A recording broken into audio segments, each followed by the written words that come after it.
तो भगवान क्या कहते हैं, जिस भाव से मुझे बुलाओगे उसी भाव से मैं चला जाऊंगा। अर्जुन ने मित्र के भाव से बुलाया, मैं चला आया। द्रौपदी ने रक्षक के भाव से बुलाया तो मैं चला आया। कुंती ने बेटे के भाव से बुलाया और दुख में सहयोगी बनकर बुलाया कि कृष्ण आएगा तो मेरी मदद करेगा, तो मैं मददगार बनकर चला गया। विदुरानी भगवान की तरफ बुलाई तो वो भी चला गया। विदुरानी ने चाहा कि मैं उसके घर का प्रसाद स्वीकार करूं तो मैंने वो भी कर लिया। और दुर्योधन तो हमेशा मुझे दुश्मन की तरफ देखता था, मैं भी दुश्मन बनकर खड़ा हो गया कुरुक्षेत्र में। दुश्मन के भाव से देखा मुझे तो मैं दुश्मन बनकर खड़ा हो गया। धृतराष्ट्र मुझे देखता था कि एक राजनीतिज्ञ है, कूटनीतिज्ञ है, ये कुटिल बुद्धि वाला इंसान है ये, ऐसा धृतराष्ट्र कहता था। कृष्ण कुटिल बुद्धि का है, तो मैं भी कुटिल बुद्धि की तरह अर्जुन के साथ मिलकर सारी कुटिलता मैंने कर दी। जो चाहा, जिस भाव से इंसान मुझे देखता है मैं उसी भाव से मैं उसके सामने प्रकट हो जाता हूं। और जो तांत्रिक भूत पिचासों की पूजा करने वाले अगर भूत पिचासों के रूप में मुझे देखने की कोशिश करेंगे तो मैं भूत पिचास बनकर ही उसके सामने खड़े भी हो जाऊंगा। कोई अगर भक्त तुलसी जी में भगवान को देखने की कोशिश करेगी तो तुलसी में मैं प्रकट हो जाऊंगा भगवान बनकर, तुलसी का पौधा ही बनकर रहूंगा, लेकिन मैं रहूंगा वहां पे। कोई अगर मुझे मूर्ति में देखने की कोशिश करेगा तो उस मूर्ति में मैं मूर्ति बनकर ही चले आऊंगा। मैं देखूंगा, हरकत नहीं होगी, पत्थरवत रहूंगा, मूर्तिवत रहूंगा, लेकिन फिर भी रहूंगा मैं वहीं पे। तुम जिस भाव से मुझे बुलाओगे उस भाव से मैं चला आऊंगा। भाव कैसा है इसके ऊपर दृष्टि डालने की जरूरत है। भाव से भगवान, भाव शुद्ध है तो भगवान शुद्ध है, भाव अशुद्ध है तो भगवान नहीं, शैतान बनकर भगवान ही चले आते हैं। किस भाव से हमने बुलाया। जब भगवान शिव की पूजा रावण करता था तो कैलाश मानसरोवर से वो भी चले थे कि ठीक है चलो हम तुम्हारे साथ चलेंगे। और भक्त थे, रावण जब तक भक्त रहा तब तक भगवान शिव ने उसकी रक्षा की। और जिस दिन रावण के अंदर अहंकार जन्मने लगा और रावण बोलने लगा कि हे शिव मुझे पता है अब तुम राम के पक्ष में रहते हो, अंतिम दिन की लड़ाई लड़ने के लिए जब रावण निकला था तो भगवान शिव के पास गया था, उनके शिवलिंग के पास अपने राजमहल में, और जाकर कहता है हे शिव नमस्कार आपको, मुझे पता है कि आप अब राम का साथ दे रहे हो, अगर जीवित रहा तो शाम को फिर आऊंगा। ऐसे अहंकार के भाव भर कर गया था वो युद्ध करने के लिए। तो जब दुश्मन की तरह देखना शुरू कर दिया, पक्षपात करने वाला देखना शुरू कर दिया, तो भगवान शिव ने सच में पक्षपात ही कर दिया और श्री राम के साथ ही हो लिए। किस भाव से हम भगवान को देख रहे हैं वो भाव महत्वपूर्ण है। महत्वपूर्ण ये नहीं है कि किस देवता की पूजा कर रहे हैं, महत्वपूर्ण ये नहीं है कि भगवान शिव की पूजा कर रहे हैं, मां भगवती की कर रहे हैं, श्री कृष्ण की कर रहे हैं, ब्रह्मा की कर रहे हैं, विष्णु की कर रहे हैं, ये महत्वपूर्ण नहीं है। और कौन छोटा है कौन बड़ा है इस विवाद में भी पड़ने की जरूरत नहीं है। समय के अनुसार से इंसान महत्वपूर्ण होता है, कोई छोटा या बड़ा नहीं होता है। आपका परिवार है, आपके घर में सभी सदस्य हैं, जरा सोचिए, घर में माता पिता भी हैं, घर में छोटे छोटे बच्चे भी हैं, घर में बड़े बुजुर्ग दादा दादी भी हैं, और घर में नौकर चाकर भी हैं, सभी लोग हैं। घर के लोग अगर कहीं बाहर से आ रहे हैं, किसी यात्रा से आ रहे हैं, चिलचिलाती धूप में शरीर जल रहा है, पेट में भूख लग रही है, आग लगी हुई है, उस समय सभी थके हुए हैं और सभी कह रहे हैं कि बस लगता है अब जान निकल जाएगी, भूख से इतनी बुरी हालत हो रही है। अचानक घर की जो मां होती है वो कहती है कोई बात नहीं, थोड़ा इंतजार करो, अभी भोजन बना कर लाती हूं, अभी भोजन बना कर लाती हूं। मां भी थकी हुई है लेकिन फिर भी वो जाती है, भोजन बनाकर लाती है, सबको परोस कर खिलाती है, सारे लोग तृप्त हो जाते हैं। और जब आत्मा उनकी तृप्त हो जाती है, भूख मिट जाती है, तो सभी लोग यही कहते हैं, बेटे कहते हैं मां तुम खाना नहीं देती तो आज तो हम मर जाते।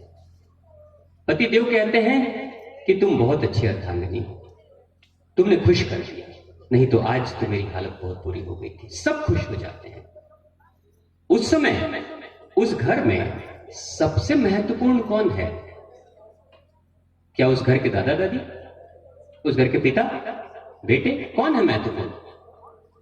वो मां। बच्चे कितने समझदार हैं। मां सबसे महत्वपूर्ण है, क्योंकि मां के कारण से सबके दुख मिटे हैं। मां ही भगवान है उस वक्त में, मां ही अन्नपूर्णा देवी है। उस वक्त घर के दादा दादी भी तारीफ किसकी कर रहे हैं? अपनी बहू की। तुम कितनी अच्छी हो, तुम्हारे कारण से पेट भरा, आत्मा तृप्त हो गई। पति देव कहते हैं तुम नहीं होती तो मैं नहीं बच पाता। बच्चे कहते हैं मां आप नहीं होती तो हम बच नहीं पाते, भूख से तड़प कर मर जाते। तो सबसे बड़ी कौन हो गई? मां हो गई। लेकिन क्या दादाजी का कद छोटा हो गया? दादाजी तो वैसे ही अपनी जगह पे हैं, लेकिन दादाजी स्तुति किसकी कर रहे हैं? तारीफ किसकी कर रहे हैं? मां की कर रहे हैं।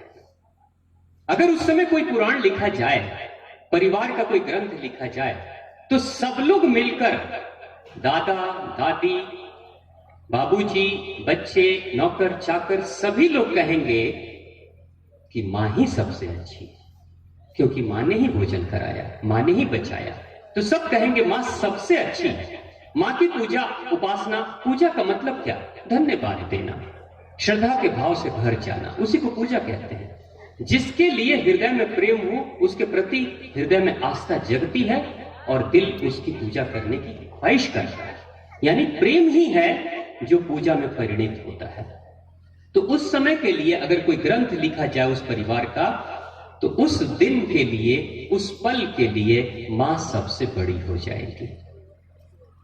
लेकिन जरा सोचिए, अगर किसी आधी रात को अचानक घर में डकैती हो जाए, चोरों का हमला हो जाए, डकैतों का हमला हो जाए, उस समय घर का नौजवान निकलता है हथियार लेकर, सामना करता है, युद्ध करता है, लड़ाई करता है और मार मार के डकैतों को भगा देता है। जब वो लौट कर आता है तो शरीर जख्मी है, खून बह रहे हैं, जख्म लगे हुए हैं। लेकिन दादाजी, दादी माँ, पिताजी, माताजी, घर के बच्चे, नौकर चाकर सब हाथ जोड़कर कहते हैं भैया आप नहीं रहते तो हम सब मारे जाते।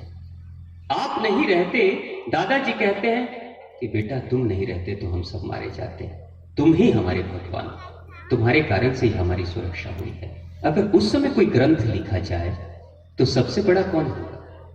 सबसे महत्वपूर्ण कौन होगा उस परिवार के लिए, उस रात के लिए, उस आधी रात के लिए? बेटा सबसे बड़ा होगा, सबसे बड़ी स्तुति उसकी होगी, सब तारीफ करेंगे उसकी कि बेटा ही सबसे बड़ा था। पूजनीय हो जाएगा बेटा उस समय। जिस समय घर के लोग बीमार हो जाते हैं, ईश्वर न करे कि कोई बीमार हो, लेकिन फिर भी अगर कभी विषम परिस्थिति में इंसान बीमार हो जाता है, घर की हालत बहुत खराब हो जाती है। जैसे कोई अगर हैजा फैल जाए, कोई बीमारी महामारी हो जाए, सारे लोग बीमार हो जाएं और घर का जो नौकर चाकर है वो बहुत सेवा करे, बहुत सेवा करे, कपड़े साफ करके दे, भोजन बना करके दे, खूब सेवा करे, और स्वस्थ होने के बाद जब लोग स्वस्थ हो जाएंगे तो क्या कहेंगे? ये हमारा नौकर, ये बेटे जैसा है, अगर ये नहीं होता तो हम कोई बच नहीं पाते। क्योंकि वो समय से दवाई देता था, वो समय से उपचार करता था, वो समय से खाना बना कर देता था, वो समय से बिस्तर बदलता था, वो समय से कपड़े धोकर लाता था। यानी उसके कारण से ही हम सब बचे हैं, हम सब सुरक्षित हैं। तो अगर उस समय घर में कोई ग्रंथ लिखा जाए तो घर का नौकर उस समय सबसे ज्यादा सम्मान प्राप्त किया हुआ होता है। सभी स्तुति करेंगे नौकर की, सबसे महान यही है उस क्षण पे, उस पल पे। जिस दिन घर में अगर कोई सदमा हो जाए, कोई दुर्घटना घट जाए, कोई मातम हो जाए, कोई मृत्यु हो जाए, घर के सारे लोग सदमे में हैं, इतने सदमे में, इतने सदमे में कि कोई किसी से बोल नहीं रहा, सभी रो रहे हैं, सभी विलाप कर रहे हैं। लेकिन उसमें घर में एक छोटी सी बच्ची अगर है, छोटी सी बेटी है, छोटा सा बच्चा है, अगर वो बच्चे, घर के लोग सदमे में हैं, रो रहे हैं, संताप में हैं, लेकिन बच्चों को कहां पता होता है? बच्चे तो अपने खेल में रहते हैं। 2, 4, 5 साल के बच्चों को क्या पता कि घर में क्या हुआ है? वो तो आराम से खेल रही है छोटी सी बच्चियां। वो खेलते हुए दादी माँ को रोते हुए देखती है और जाती है और कहती है दादी माँ आप क्यों रो रही है, आप क्यों रो रही? आंसू जाकर पूछती है, माँ के पास जाती है, माँ आप क्यों रो रही? क्यों रोती हो? चुप हो जाओ, मत रो। मां को जाकर शांत करती है, मनाती है, हंसाती है। भैया रो रहा है तो भैया को जाकर छोटी सी बच्ची गोद में बैठती है और कहती है, भैया मत रो, रोते हो अच्छे नहीं लगते। उस मासूम से चेहरे को देखकर घर के सारे लोग धीरे धीरे अपने दुखों को भूलने लगते हैं और धीरे धीरे उस सदमे से, उस मातम से बाहर निकलने लगते हैं। छोटी सी गुड़िया को देखकर सभी खुश हो जाते हैं और वो छोटी सी गुड़िया अपने पूरे घर के उस पतझड़ में वसंत का ऋतु लेकर चली आती है और कुछ ही दिनों में घर के लोग सामान्य स्थिति में चले आते हैं। अगर वो नहीं होती तो शायद सदमे में किसी का हार्ट फेल कर जाता, कोई मातम में डूब जाता, कोई डिप्रेशन का मरीज हो जाता, कोई कुछ और कर लेता, कोई आत्महत्या कर लेता, पता नहीं क्या क्या लोग कर लेते। लेकिन एक छोटी सी बच्ची जाती है और घर में एक दुख भरे माहौल को बदलकर खुशनुमा माहौल बना देती है। अगर उस वक्त कोई ग्रंथ लिखा जाए तो उस बच्ची को क्या बोलेंगे? बच्ची को छोटी बेटी नहीं कहेंगे, कहेंगे ये साक्षात भगवान का दूत बनकर आई और मेरे घर में सभी सदस्यों के जीवन के संताप को, मातम को दूर भगा कर ले गई और हम सब आज हंस रहे हैं तो इस छोटी सी बच्ची के कारण से। सब यही कहेंगे ना। आपने भी देखा होगा कि घर के छोटे बच्चे कैसी रौनक ला देते हैं घरों में।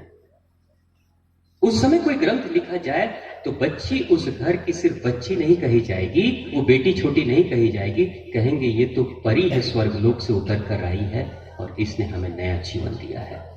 तो उस समय के लिए, उस पल के लिए वो परी हो जाएगी। अब जरा सभी ग्रंथों को एक साथ अगर कोई पढ़े, उस परिवार के सभी ग्रंथों को कोई एक साथ पढ़े, तो कभी पढ़ेगा कि घर की जो माँ है वो अन्नपूर्णा देवी की तरह सभी लोग कह रहे हैं। घर का नौजवान है, सुरक्षा के दिन कहते हैं कि वही रक्षक है, वही मेरा भगवान है, नहीं तो हम कोई नहीं बच पाते। और जिस दिन घर के सारे लोग बीमारी से जूझ रहे थे, उस दिन नौकर को कहते हैं यही मेरा भगवान है, इसी के कारण से हम बचे हैं।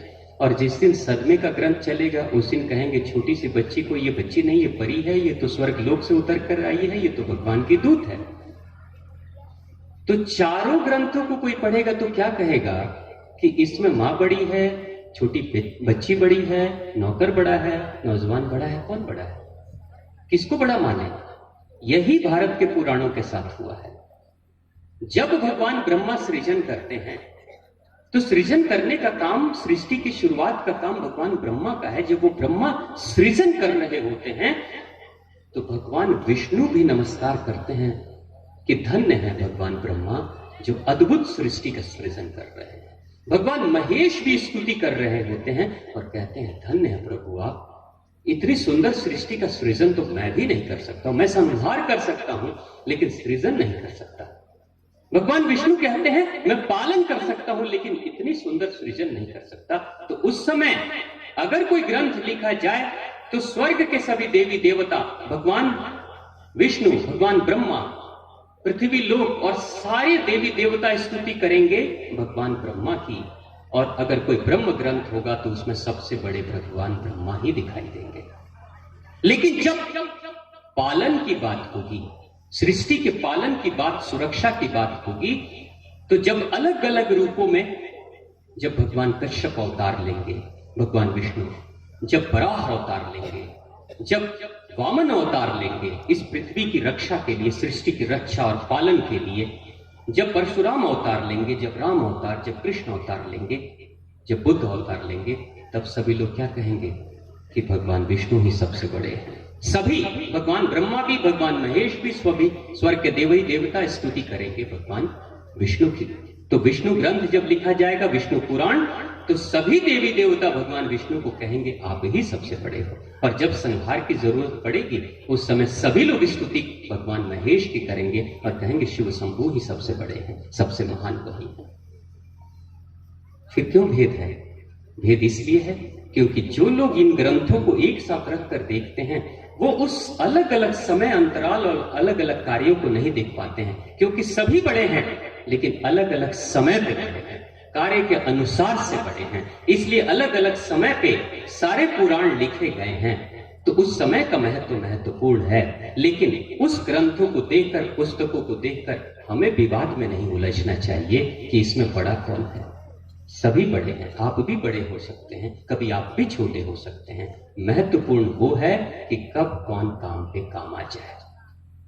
तो इच्छा चाहे आस्था चाहे किसी की भी हो, प्रेम चाहे हृदय में किसी के लिए हो, देवी भागवत महापुराण की कथा सुनकर ये मत सोचना कि जिस भगवान की मैं उपासना करता हूं अब छोड़ दूं उसकी पूजा करना। नहीं, जिस रूप में पूजा करोगे, जो मन में भाव होगा, भगवान उसी रूप में प्रकट हो जाएंगे। भाव पे ध्यान देना, भाव बहुत ज्यादा महत्वपूर्ण है। बोलिए मां शक्ति मां भवानी की।